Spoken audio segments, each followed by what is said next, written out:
from the station taking action for you. This is ABC Action News.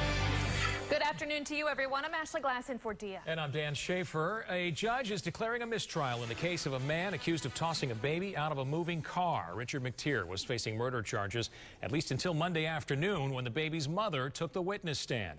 Our Bill Logan is live at the courthouse now with more on how that mom's testimony derailed the trial. Bill? And it was that big soundbite, that quotable quote that everyone was waiting for yesterday, Dan. As it came in, we all kind of sat up on the edge of our seats and went, uh-oh. And then when the judge sent the jury out, we went, uh-oh, we may be over here. But, you know, it was literally just getting started, and then everything stopped.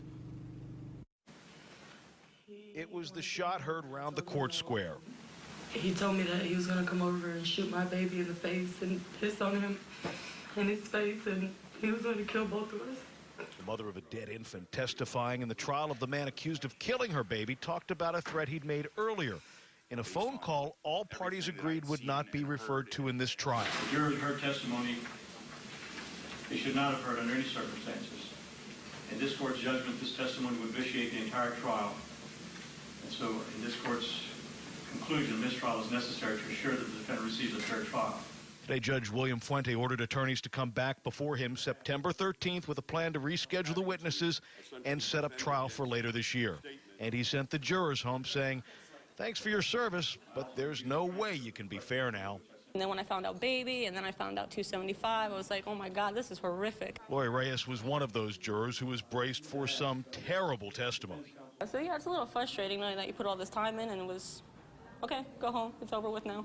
Are you sort of relieved you're not going to have to see or actually get to know any more of those gruesome details? Yes, very much so, yes. I'm very relieved I don't have to see the autopsy or any of the evidence. The little bit of evidence I did see is just, you know, maps and diagrams, so it's absolutely fine. But as far as justice being delayed and the fact that it's going to have to go back to September, they're going to have to get another jury, go through the whole process again? Oh, I feel bad for those other jurors. But on the second part, I'm kind of relieved that I don't have to make the judgment of death sentence or life in prison, because that's a tremendous responsibility.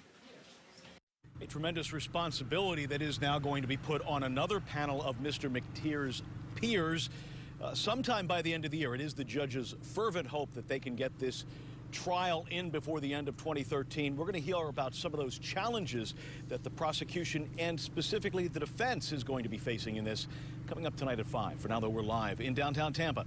Bill Logan, ABC Action News.